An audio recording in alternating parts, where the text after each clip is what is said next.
Wife cheated many times while we dated, even once for money. This is the condensed version. My wife and I met in high school and married when we were just 20 years old. We have been married for almost 25 years.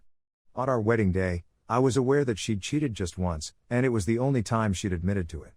I persisted in my efforts throughout the years because I had a nagging suspicion that there were more. She confessed to cheating twice, before we were married, during our 10th year of marriage, and she confessed to cheating 3 times, before we were married, during our 14th year of marriage. It was at the end of her 20th year that she admitted to having done it 4 times before to our marriage, but only kissing. Do you see a trend here? When I need to talk about it, I need to talk about it, and I'm always interested if she cheated more than once. This often results in a heated quarrel, with her accusing me of being ruthless and obsessed with her.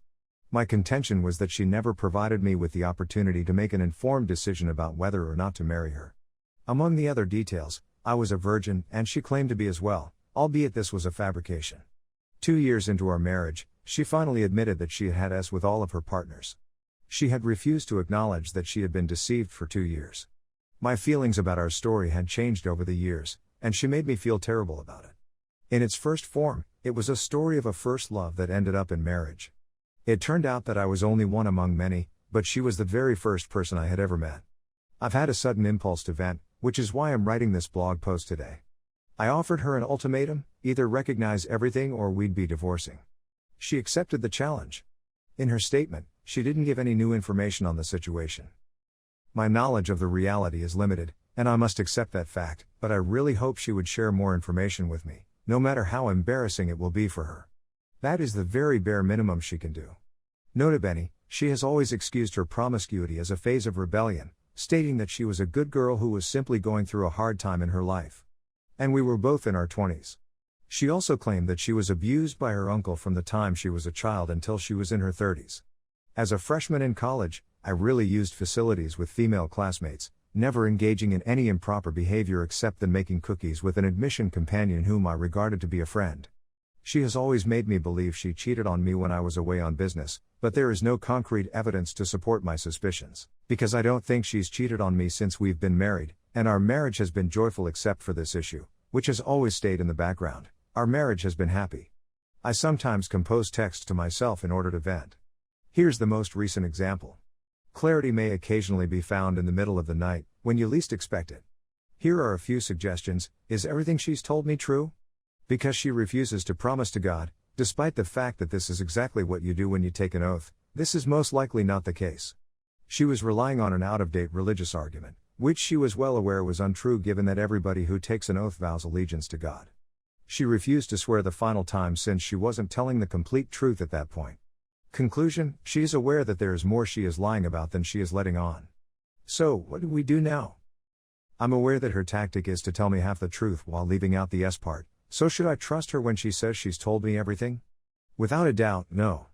With all due respect, I feel that she most likely cheated twice as often as she has admitted. Maybe she's embarrassed, and I can only wish for the worst when it comes to her. During the early stages of our relationship, she went to the movies with her sister's ex-boyfriend, just after high school. He was referred to as her older brother by her. I recall her lying about it, but it was her mother who unwittingly brought it to my attention. As soon as I came the next day, she told me the first thing she noticed was that they didn't touch one another. What?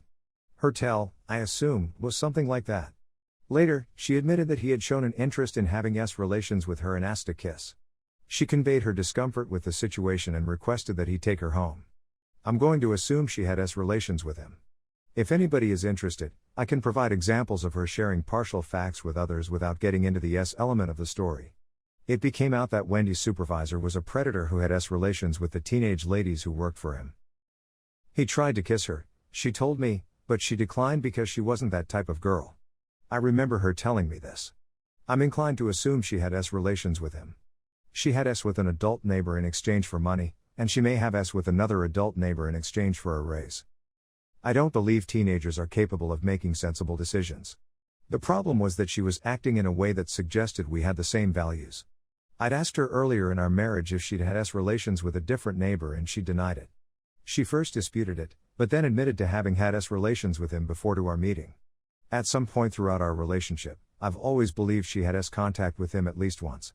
He was constantly on the phone with them and had even spent the night a number of times. I'm going to think she had relations with him. Another uncle, great uncle, of hers was a jerk. Her father was a jerk as well. He used to provide her with financial assistance and other assistance. He made her feel uncomfortable on a few of occasions, she said, by implying that she owed him anything. Perhaps she had relations with him, which would have been unlawful under the law given that she was a minor and he was most likely in his 70s at the time. However, I can see why she would be ashamed, and if it did happen, I really apologize that it occurred. Finally, she has a relative who is our same age and who has a history of abusing her. In a recent interview, she revealed that her cousin had helped her pay for her prom dress and also told her that I would no longer be her boyfriend since I was going for university this fall. She most definitely had relations with him. I'd want to express my regret for what happened once again, but all I want is the truth. Because she never recognized anything I did, I have some of the guilt for this. A hypothetical question was asked to her the next morning, after one of the instances of cheating.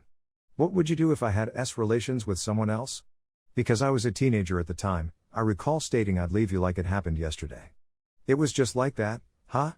She inquired. It wasn't until later in the day that she told me that a guy she had gone out with the night before had approached her and asked her to have but she refused, ordering him to put it away. It was a falsehood, to be sure, but it served as an example of how she almost always expressed the truth while leaving out the component. Of course, she eventually admitted to having relations with him that night. She finally admitted to using the same strategy she had used with the others. This is partially my fault since I felt outraged as she came to terms with the reality of the situation over time. In my wrath, I referred to her as a suit and a war, respectively. Although I now regret it, I have not mentioned her by name since she confessed to her second indiscretion, which occurred during her 10th year of marriage. In order to avoid dealing with me calling her names and asking more probing questions, she would rather lie. I'm scared I'll never be able to uncover the whole truth. Thank you for taking the time to read this. Please respond if you need any other information.